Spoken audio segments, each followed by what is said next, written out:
ಎಲ್ರಿಗೂ ನಮಸ್ಕಾರ. ನೀವು ನೋಡ್ತಾ ಇದ್ದೀರಾ ಲಕ್ಕೇಶ್ ಯೂಟ್ಯೂಬ್ ಚಾನಲ್. ಶೇರ್ ಮಾರ್ಕೆಟ್ ಬಗ್ಗೆ ನಾನು ನಿಮಗೆ ನೀಟಾಗಿ ಒಂದು ವೀಡಿಯೋ ಮಾಡಿ ತಿಳಿಸ್ಕೊಟ್ಟಿದ್ದೀನಿ, ಅದರ ಬೇಸಿಕ್ಸ್ ಏನಿದೆ ಅಂತ. ಸೊ ಇವತ್ತಿನ ಒಂದು ವೀಡಿಯೋದಲ್ಲಿ ಶೇರ್ ಮಾರ್ಕೆಟಲ್ಲಿ ನೀವು ಒಂದು ಅಕೌಂಟ್ನ ಕ್ರಿಯೇಟ್ ಮಾಡಬೇಕು ಅಂತಂದರೆ, ಸೊ ಒಂದು ಡಿಮ್ಯಾಟ್ ಅಕೌಂಟ್ನ ನೀವು ಓಪನ್ ಮಾಡಬೇಕು, ಟ್ರೇಡಿಂಗ್ ಅಕೌಂಟ್ನ ನೀವು ಕ್ರಿಯೇಟ್ ಮಾಡಬೇಕು ಅಂತಂದರೆ, ಸೊ ನಿಮಗೆ ಹಲವಾರು ಅಪ್ಲಿಕೇಶನ್ಗಳಿದ್ದಾವೆ. ಸೊ ಇವತ್ತಿನ ಒಂದು ವೀಡಿಯೋದಲ್ಲಿ ನಾನು ಎರಡು ಅಪ್ಲಿಕೇಶನ್ನ ತಗೊಂಡು ಇವೆರಡರಲ್ಲಿ ಯಾವುದು ಬೆಸ್ಟ್ ಅಂತ ನಾನು ನಿಮಗೆ ತಿಳಿಸ್ಕೊಡ್ತಾ ಇದ್ದೀನಿ. ನೆಕ್ಸ್ಟ್ ವೀಡಿಯೋ ಬರುತ್ತೆ ಅಂತಂದರೆ ನಾಳೆ ಅಪ್ಲೋಡ್ ಮಾಡ್ತೀನಿ ಆ ಒಂದು ವೀಡಿಯೋನ. ನಾನು ಯಾವುದರಲ್ಲಿ ಅಕೌಂಟ್ನ ಕ್ರಿಯೇಟ್ ಮಾಡ್ತೀನಿ, ಸೊ ಹೆಂಗೆ ಕ್ರಿಯೇಟ್ ಮಾಡೋದು ಅಂತಲೂ ಕೂಡ ನಿಮಗೆ ನಾಳೆ ಒಂದು ವೀಡಿಯೋ ಬರುತ್ತೆ. ಇವಾಗ ಇವೆರಡರಲ್ಲಿ ಯಾವುದು ಬೆಸ್ಟ್ ಅಂತ ನಾನು ನಿಮಗೆ ತಿಳಿಸ್ಕೊಡ್ತೀನಿ. ಸೊ ಇದರಿಂದ ನಿಮಗೂ ಒಂದು ಕ್ಲಾರಿಟಿ ಸಿಗುತ್ತೆ. ಯಾಕೆ ಅಂತಂದರೆ ನಾನು ಕ್ರಿಯೇಟ್ ಮಾಡಿರೋದ್ರಲ್ಲೇ ನೀವು ಮಾಡಬೇಕು ಅಂತ ರೂಲ್ಸ್ ಇಲ್ಲ. ನಿಮ್ಗೆ ಆಪ್ಷನ್ ಕೊಡ್ತೀನಿ, ಈ ಥರ ಎರಡಿದೆ, ನಿಮ್ಗೆ ಇಷ್ಟ ಆದಿದ್ರಲ್ಲಿ ನೀವು ಮಾಡಿ ಅಂತ. ಬಟ್ ನಾನು ಯಾವುದ್ರಲ್ಲಿ ಮಾಡ್ತೀನಿ ಅಂತಲೂ ಕೂಡ ವೀಡಿಯೋ ಹಾಕ್ತೀನಿ. ಓಕೆ, ನಿಮಗೂ ರೈಟ್ಸ್ ಕೊಡ್ತಾ ಇದ್ದೀನಿ, ನಿಮ್ಗೆ ಯಾವ್ದು ಬೇಕಾ ಚೂಸ್ ಮಾಡ್ಕೊಳ್ಳಿ ಅಂತ ಅಲ್ವಾ, ಫೋರ್ಸ್ ಮಾಡೋಂಗಿಲ್ಲ.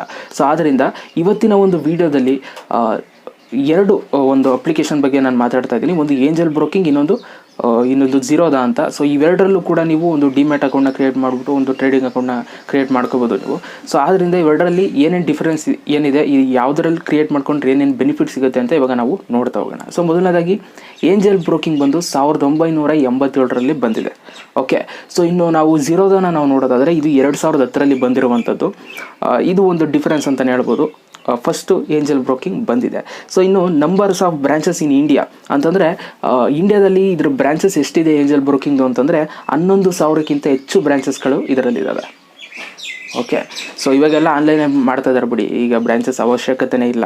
ಸೊ ಇನ್ನು ಝೀರೋದಾದಲ್ಲಿ ನೀವು ನೋಡೋದಾದ್ರೆ 120+ ಬ್ರಾಂಚಸ್, ಇದರಲ್ಲಿ ಬ್ರಾಂಚಸ್ ಸ್ವಲ್ಪ ಕಮ್ಮಿ ಇದೆ ಅಂತಲೇ ಹೇಳ್ಬೋದು. ಇನ್ನು ಎಕ್ಸ್ಚೇಂಜಸ್ಗಳ ಬಗ್ಗೆ ನಾವು ಮಾತಾಡೋದಾದರೆ, ಸೊ ಅದರಲ್ಲಿ NSE ಏಂಜಲ್ ಬ್ರೋಕಿಂಗಲ್ಲಿ NSE, BSE, MCX ಎಕ್ಸೆಟ್ರಾ ಎಲ್ಲ ಇದರಲ್ಲಿ ರಿಜಿಸ್ಟರ್ ಆಗಿದೆ. ಇದರಲ್ಲೂ ಅಷ್ಟೇ, ಝೀರೋದಾದಲ್ಲೂ ಅಷ್ಟೇ ಸೇಮ್ ಇದೆ, ಇದರಲ್ಲಿ ಯಾವುದೇ ರೀತಿ ಡಿಫ್ರೆನ್ಸ್ ಇಲ್ಲ. ಇದರಲ್ಲೂ ಕೂಡ NSE, BSE, MCX ಎಲ್ಲನೂ ಕೂಡ ರಿಜಿಸ್ಟರ್ ಆಗಿದೆ. ಸೊ ಇನ್ನು ನಾವು ಅಕೌಂಟ್ ಓಪನಿಂಗ್ ಚಾರ್ಜ್, ಇವಾಗ ನೀವು ಒಂದು ಟ್ರೇಡಿಂಗ್ ಅಕೌಂಟ್ನ ಕ್ರಿಯೇಟ್ ಮಾಡಬೇಕು, ಒಂದು ಡಿಮ್ಯಾಟ್ ಅಕೌಂಟ್ನ ನೀವು ಲಿಂಕ್ ಮಾಡಬೇಕು ಅಂತಂದರೆ, ಸೊ ಒಂದು ಓಪನಿಂಗ್ ಚಾರ್ಜ್ ಅಂತ ಇದು ಮಾಡ್ತಾರೆ, ಡಿಮ್ಯಾಂಡ್ ಮಾಡ್ತಾರೆ ಯಾವುದೇ ಒಂದು ಅಪ್ಲಿಕೇಶನಲ್ಲಾದರೂ. ಏಂಜಲ್ ಬ್ರೋಕಿಂಗಲ್ಲಿ ನಿಮ್ಗೆ ಯಾವುದೇ ರೀತಿ ಡಿಮ್ಯಾಂಡ್ ಮಾಡಲ್ಲ. ಇದು ಒಂದು ಬೆಸ್ಟ್ ಬೆನಿಫಿಟ್ ಅಂತಲೇ ಹೇಳ್ಬೋದು. ಅಕೌಂಟ್ನ ನೀವು ಫ್ರೀಯಾಗಿ ಓಪನ್ ಮಾಡ್ಕೋಬೋದು. ಟ್ರೇಡಿಂಗ್ ಅಕೌಂಟ್ ಮತ್ತು ಡಿಮ್ಯಾಟ್ ಅಕೌಂಟ್ನ ಸಿಂಪಲ್ಲಾಗಿ ಫ್ರೀಯಾಗಿ ಓಪನ್ ಮಾಡ್ಕೋಬೋದು. ಇಂಟರ್ನೆಟ್ ಇದ್ದರೆ ಮೊಬೈಲಲ್ಲೇ ಮಾಡ್ಕೋಬೋದು ಆರಾಮಾಗಿ. ಓಕೆ, ಸೊ ಆದ್ದರಿಂದ ಇವರು ಫಸ್ಟ್ ಇಯರ್ ನಿಮಗೆ ಚಾರ್ಜ್ ಮಾಡೋದಿಲ್ಲ. ಆದರೆ ಝೀರೋದಾದಲ್ಲಿ 200-300 ರೂಪಾಯಿ ಚಾರ್ಜ್ ಮಾಡ್ತಾರೆ ನಿಮಗೆ ಅಕೌಂಟ್ ಓಪನಿಂಗ್ ಚಾರ್ಜ್. ನೀವು ಒಂದು ಅಕೌಂಟ್ ಕ್ರಿಯೇಟ್ ಮಾಡ್ತೀರಾ, ಒಂದು ಡಿಮ್ಯಾಟ್ ಅಕೌಂಟ್ ಲಿಂಕ್ ಮಾಡಬೇಕು, ಒಂದು ಟ್ರೇಡಿಂಗ್ ಅಕೌಂಟ್ ಕ್ರಿಯೇಟ್ ಮಾಡಬೇಕು ಅಂತಂದರೆ, ಸೊ ನೀವು 200-300 ರೂಪಾಯಿ ಕೊಡಬೇಕಾಗುತ್ತೆ. ಓಕೆ, ಸೊ ಇದು ಅಕೌಂಟ್ ಓಪನಿಂಗ್ ಚಾರ್ಜ್ ಬಗ್ಗೆ. ಇನ್ನು ಆ್ಯನ್ಯುವಲ್ ಮೇಂಟೆನೆನ್ಸ್ ಅಂತಂದರೆ ಪ್ರತಿ ವರ್ಷ ಅದನ್ನು ಮೇಂಟೈನ್ ಮಾಡೋದಕ್ಕೆ, ಸೊ ನಿಮಗೆ ಏಂಜಲ್ ಬ್ರೋಕಿಂಗ್ ಅವರು 450+ GST ಇದು ಮಾಡ್ತಾರೆ, ಡಿಮ್ಯಾಂಡ್ ಮಾಡ್ತಾರೆ. ಅಂತಂದರೆ ನೀವು 450+ GSTನ ನೀವು ಕಟ್ಟಬೇಕಾಗುತ್ತೆ ಪ್ರತಿ ವರ್ಷ. ಅಕೌಂಟ್ ಓಪನಿಂಗ್ ಯಾವುದೇ ರೀತಿ ಚಾರ್ಜಸ್ ಇಲ್ಲ, ಬಟ್ ಪ್ರತಿ ವರ್ಷ ನಿಮ್ಮ ಒಂದು ಅಕೌಂಟ್ನ ಮೇಂಟೈನ್ ಮಾಡೋದಕ್ಕೆ ಅಂತ ಸೊ ನೀವು 450 ರೂಪಾಯಿ + GSTನ ನೀವು ಏಂಜಲ್ ಬ್ರೋಕಿಂಗಲ್ಲಿ ಕಟ್ಟಬೇಕಾಗುತ್ತೆ. ಇನ್ನು ಝೀರೋದಾದಲ್ಲಿ ನೋಡೋದಾದರೆ ಇದರಲ್ಲಿ 300+ GST ಕಟ್ಟಬೇಕು, ಅಂತಂದರೆ 300 ರೂಪಾಯಿ + GST ಕಟ್ಟಬೇಕಾಗುತ್ತೆ ನೀವು. ಓಕೆ, ಇದರಲ್ಲಿ ನೀವು ನೋಡ್ಬೋದು 150 ರೂಪಾಯಿ ಕಮ್ಮಿ ಇದೆ ಇದು ಕೋಲ್ಸ್ಕೊಂಡ್ರೆ ಏಂಜಲ್ ಬ್ರೋಕಿಂಗ್ಗೆ 1 ವರ್ಷ. ಓಕೆ, ಸೊ ಆದರೆ ನೀವು ಅಕೌಂಟ್ ಓಪನಿಂಗಲ್ಲಿ ನೀವು 200-300 ರೂಪಾಯಿ ಕಟ್ಟಲೇಬೇಕು ಝೀರೋದಾದಲ್ಲಿ. ನೆಕ್ಸ್ಟ್ ಬಂದು ಬ್ರೋಕರೇಜಲ್ಲಿ ನೀವು ಶೇರ್ಸ್ಗಳನ್ನ ಬೇರೆ ಬೇರೆ ಥರ ತಗೋಬೋದು. ಅಂತಂದರೆ ಇಂಟ್ರಾಡೇ ಮಾಡ್ಬೋದು, ಇವತ್ತೇ ತಗೊಂಡು ಇವತ್ತೇ ಮಾರೋದು, ಆ ಕೆಲಸನೂ ಇಂಟ್ರಾಡೇ ಅಂತಂತಾರೆ. ಸೊ ನೀವು ಡೆಲಿವರಿ ಅಂತ ಬಂತು ಅಂತಂದರೆ, ಸೊ ನೀವು ಇವತ್ತು ತಗೊಂಡು ಯಾವಾಗ 1-2-3 ವರ್ಷ ಬಿಟ್ಕೊಂಡು ಯಾವಾಗ ಅಪ್ ಹೋಗುತ್ತೆ ಅಥವಾ ಯಾವಾಗ ಲಾಸ್ ಆಗುತ್ತೆ ಅಂತಾರೆ, ಆವಾಗ ನೀವು ಸೆಲ್ ಮಾಡಿಬಿಡ್ಬೋದು, ಬೈ ಮಾಡಿರೋದನ್ನ ಸೆಲ್ ಮಾಡ್ಬೋದು. ಅದನ್ನು ಡೆಲಿವರಿ ಅಂತಂತಾರೆ. ಸೊ ನೀವೇನಾದರೂ ಡೆಲಿವರಿ ಶೇರ್ಸ್ಗಳನ್ನ ನೀವು ಪರ್ಚೇಸ್ ಮಾಡ್ತೀರಾ ಅಂತಂದರೆ, ಆ ಒಂದು ಇದರಲ್ಲಿ ಪರ್ಚೇಸ್ ಮಾಡ್ತೀರಾ ಅಂತಂದರೆ ಏಂಜಲ್ ಬ್ರೋಕಿಂಗಲ್ಲಿ ನಿಮ್ಗೆ ಯಾವುದೇ ರೀತಿ ಚಾರ್ಜಸ್ ಅವರು ಕೇಳಲ್ಲ. ಅಂತಂದರೆ 0 ರೂಪೀಸ್ಗೆ ನೀವು ಡೆಲಿವರಿ ಶೇರ್ಸ್ಗಳನ್ನ ನೀವು ಪರ್ಚೇಸ್ ಮಾಡ್ಕೋಬೋದು. ಆದರೆ ಝೀರೋದಾದಲ್ಲಿ 0.1% ನೀವು ಒಂದು ಶೇರ್ಸ್ಗಳಿಗೆ ಒಂದೊಂದು ಪರ್ ಆರ್ಡರ್ಗೆ ನೀವು ಕೊಡಬೇಕಾಗುತ್ತೆ. ಅಂತಂದರೆ 1 ಪೈಸಾ ಕೊಡಬೇಕು ನೀವು ಅಷ್ಟೇ. ಅದೇನು ಮ್ಯಾಟ್ರ್ ಆಗಲ್ಲ ಬಿಡಿ, 1 ಪೈಸಾ ಇತ್ತಾಗೂ ನುಗ್ಗುತ್ತೆ. ಸೊ ಆದ್ದರಿಂದ ನೀವು ಡೆಲಿವರಿ ಇದರ ಮುಖಾಂತರ ನೀವು ಶೇರ್ಸ್ಗಳನ್ನ ಪರ್ಚೇಸ್ ಮಾಡ್ತೀರಾ ಅಂತಂದರೆ ನೀವು ಈ ಥರ ಇದೆ ರೂಲ್ಸು, ನೋಡ್ಕೊಳ್ಳಿ. ಓಕೆ, ಇನ್ನು ಇಂಟ್ರಾಡೇ ಮಾಡ್ತೀರಾ ಆ್ಯಂಡ್ F&O ಮಾಡ್ತೀರಾ ಅಂತಂದರೆ ಇಂಟ್ರಾಡೇ ಅಂತಂದರೆ ಇವತ್ತೇ ತಗೊಂಡು ಇವತ್ತೇ ಪರ್ಚೇಸ್ ಮಾಡಬೇಕು ಮಾರ್ಕೆಟ್ ಕ್ಲೋಸ್ ಆಗೋಷ್ಟರಲ್ಲಿ. ಸೊ ಅದನ್ನು ನೀವು ಮಾಡ್ತೀರಾ ಅಂತಂದರೆ ಪರ್ ಆರ್ಡರ್ಗೆ ನೀವು 20 ರೂಪಾಯಿ ಕಟ್ಟಬೇಕು. ಓಕೆ, ಒಂದು ಆರ್ಡರ್ ಮಾಡ್ತೀರಾ ಅಂತಂದರೆ 20 ರೂಪಾಯಿ ಕಟ್ಟಬೇಕು. ಸೊ ನೀವು ತಗೊಳಕ್ಕೆ 20 ರೂಪಾಯಿ ಕಟ್ಟಬೇಕು, ಕೊಡೋಕ್ಕೆ 20 ರೂಪಾಯಿ ಕಟ್ಟಬೇಕು. ಇದು ನೆನಪಿರಲಿ. ನಿಮಗೆ ಇಂಟ್ರಾಡೇ ಮಾಡ್ತೀರಾ ಅಂತಂದರೆ 40 ರೂಪಾಯಿ ನೀವು ಖರ್ಚು ಮಾಡಲೇಬೇಕು. ಇವತ್ತು ಶೇರ್ ತಗೊಂಡು ಇವತ್ತೇ ಮಾರಬೇಕಲ್ಲ, ಶೇರ್ ತಗೊಳಕ್ಕೆ 20 ರೂಪಾಯಿ ಖರ್ಚು ಮಾಡ್ತೀರಾ, ಮಾರಕ್ಕೆ 20 ರೂಪಾಯಿ ಖರ್ಚು ಮಾಡಬೇಕು. ಅಲ್ಲಿಗೆ 40 ರೂಪಾಯಿ ನಿಮ್ಮ ಹತ್ರನೇ ಹೋಯ್ತು. ಓಕೆ, ಇದು ರೂಲ್ಸ್ ಇದೆ. ನೀವು ಪರ್ ಆರ್ಡ್ರಿಗೆ 20 ರೂಪಾಯಿ ಕೊಡಲೇಬೇಕು. ಝೀರೋದಾದಲ್ಲಿ ಬರೋದಾದರೆ ಝೀರೋದಾದಲ್ಲೂ ಅಷ್ಟೇ, ಅದರಲ್ಲೂ ನೀವು 20 ರೂಪೀಸ್ ಪೇ ಮಾಡಲೇಬೇಕು. ಇದರಲ್ಲೂ 40 ರೂಪೀಸ್ ಹೋಗುತ್ತೆ ನೀವು ಇಂಟ್ರಾಡೇ ಮಾಡ್ತು ಅಂತಂದರೆ. ಓಕೆ ಗೈಸ್, ನೆಕ್ಸ್ಟ್ ಬಂದು ನೀವು ಡಿಲಿವರಿ ಮಾಡ್ಕೊಂಡಿರ್ತೀರಲ್ಲ ಶೇರ್ಸ್ಗಳನ್ನ, ಸೊ ಡಿಲಿವರಿ ಮುಖಾಂತರ ನೀವು ತೊಗೊಂಡಿರ್ತೀರ ನೋಡಿ, ಆ ಶೇರ್ಸ್ಗಳನ್ನ ನೀವು ಸೆಲ್ ಮಾಡುವಂಥ ಸಮಯ ಬಂದಾಗ ನೀವು 20 ರೂಪಾಯಿ ಪ್ಲಸ್ GST ಕಟ್ಟಬೇಕು. ಯಾವುದರಲ್ಲಿ? ಏಂಜಲ್ ಬ್ರೋಕಿಂಗಲ್ಲಿ.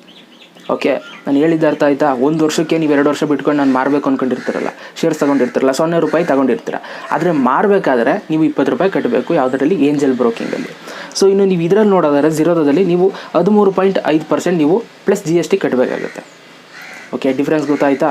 ಸೊ ಡಿಲಿವರಿ ಒಂದು ಶೇರ್ಸ್ಗಳನ್ನ ನೀವು ಸೆಲ್ ಮಾಡಬೇಕು ಅಂತಂದರೆ ಸೊ ನೀವು ಇಷ್ಟು ರೂಪಾಯಿ ಚಾರ್ಜ್ ಮಾಡ್ತಾರೆ, ಕಟ್ಟಲೇಬೇಕು. ಆ್ಯಂಡ್ ನೋಟಿಫಿಕೇಷನ್ಗಳ ಬಗ್ಗೆ ನಾವು ಮಾತಾಡೋದಾದರೆ, ನೀವೇನಾದ್ರು ಶೇರ್ಸ್ಗಳನ್ನ ಪರ್ಚೇಸ್ ಮಾಡಿಕೊಂಡು ಎಷ್ಟು ಟ್ರೇಡ್ ಮಾಡಿದ್ರೆ ಎಲ್ಲ ನಿಮಗೆ ಡೀಟೇಲ್ಸ್ ಎಲ್ಲ ನಿಮಗೆ ಇಮೇಲ್ ಮುಖಾಂತರ ನಿಮಗೆ ಬರುತ್ತೆ.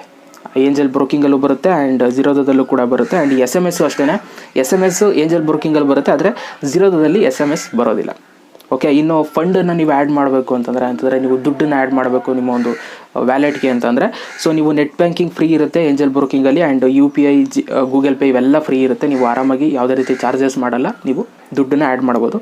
ಆದರೆ ನೀವು ಝೀರೋದಲ್ಲಿ ನೀವು ನೆಟ್ ಬ್ಯಾಂಕಿಂಗ್ ಮುಖಾಂತರ ನೀವು ದುಡ್ಡನ್ನು ಆ್ಯಡ್ ಮಾಡ್ತೀರಾ ಅಂತಂದರೆ ನೀವು 9 ರೂಪಾಯಿ ಕೊಡಲೇಬೇಕು ಎಕ್ಸ್ಟ್ರಾ.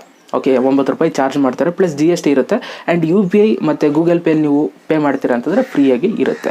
ಓಕೆ, ಇದಿಷ್ಟು ಏಂಜಲ್ ಬ್ರೋಕಿಂಗ್ ಮತ್ತು ಝೀರೋದ. ಇವೆರಡರಲ್ಲಿ ನಾನು ಯಾವುದರಲ್ಲಾದರೂ ಒಂದರಲ್ಲಿ ಅಕೌಂಟ್ ಕ್ರಿಯೇಟ್ ಮಾಡ್ತೀನಿ. ಸುಮ್ಮನೆ ನೀವು ಗೆಸ್ ಮಾಡಿ ಯಾವುದರಲ್ಲಿ ಕ್ರಿಯೇಟ್ ಮಾಡ್ಬೋದು ಅಂತ. ಓಕೆ, ಸೊ ಇವಾಗ ನಾನು ನಿಮಗೆ ಒಂದು ಐಡಿಯಾ ಕೊಡ್ತೀನಿ. ನಿಮಗೆ ಇವಾಗ ನೋಡಿದ್ರೆ ಡಿಫ್ರೆನ್ಸ್ ಯಾವುದು ಏನು ಅಂತ ನೋಡಿದ್ರೆ, ಸೊ ಇದರಲ್ಲಿ ಯಾವುದು ಬೆಸ್ಟ್ ಅನ್ನಿಸ್ತು ಅದನ್ನು ನೀವು ಚೂಸ್ ಮಾಡ್ಕೋಬೋದು. ಸೊ ನಾನು ನಿಮಗೆ ಜಾಸ್ತಿ ಬೆಸ್ಟ್ ಅಂತ ಅನ್ಸೋದು ಯಾವುದಪ್ಪ ಅಂತಂದರೆ ಏಂಜಲ್ ಬ್ರೋಕಿಂಗ್ ಅಂತ ಅನಿಸುತ್ತೆ. ಓಕೆ, ಯಾಕೆ ಅಂತಂದರೆ ನೀವು ಅಕೌಂಟ್ ಓಪನಿಂಗ್ ಯಾವುದೇ ರೀತಿ ಚಾರ್ಜಸ್ ಇರಲ್ಲ. ಸೊ ಅದರಿಂದ ಒಂದಷ್ಟು ಬೆನಿಫಿಟ್ಸ್ಗಳಿದೆ. ಕಂಪ್ನಿ ಮುಂದೆ ಸ್ಟಾರ್ಟಿಂಗಲ್ಲೇ ಬಂದಿದೆ, ಅದೊಂದು ಬೆನಿಫಿಟ್ಟು. ಸೊ ಈ ಥರ ಹಲವಾರು ಬೆನಿಫಿಟ್ ನನಗೆ ಅನ್ನಿಸ್ತಾ ಇದೆ. ಸೊ ನಿಮ್ಗೆ ಯಾವ್ದು ಬೇಕು ಅದ್ರಲ್ಲಿ ಜಾಯ್ನ್ ಆಗ್ಬೋದು. ಸೊ ನಾನು ಯಾವುದಕ್ಕೆ ಜಾಯ್ನ್ ಆಗ್ಬೋದು ಅಂತ ಗೆಸ್ ಮಾಡಿ ಕಮೆಂಟ್ ಬಾಕ್ಸಲ್ಲಿ ಕಮೆಂಟ್ ಮಾಡಿರಿ. ಆ್ಯಂಡ್ ಈ ಒಂದು ವೀಡಿಯೋನ ನಾನು ಇನ್ನೂ ಅಕೌಂಟ್ ಕ್ರಿಯೇಟ್ ಮಾಡಿಲ್ಲ ಅಲ್ವಾ, ಸೊ ಅದರಿಂದ ನಾನು ಲಿಂಕ್ ಕೊಡೋಕ್ಕಾಗಲ್ಲ ಇವಾಗ. ಸೊ ತುಂಬ ಜನ ಈ ಒಂದು ವೀಡಿಯೋನ 1 ವಾರ ಬಿಟ್ಕೊಂಡು ನೋಡ್ಬೋದು, 2 ವಾರ ಬಿಟ್ಕೊಂಡು ನೋಡ್ಬೋದು, ಅಥವಾ 1 ವರ್ಷ, 2 ವರ್ಷ, 3 ವರ್ಷ, 10 ವರ್ಷ ಬಿಟ್ಕೊಂಡು ಕೂಡ ನೋಡ್ಬೋದು.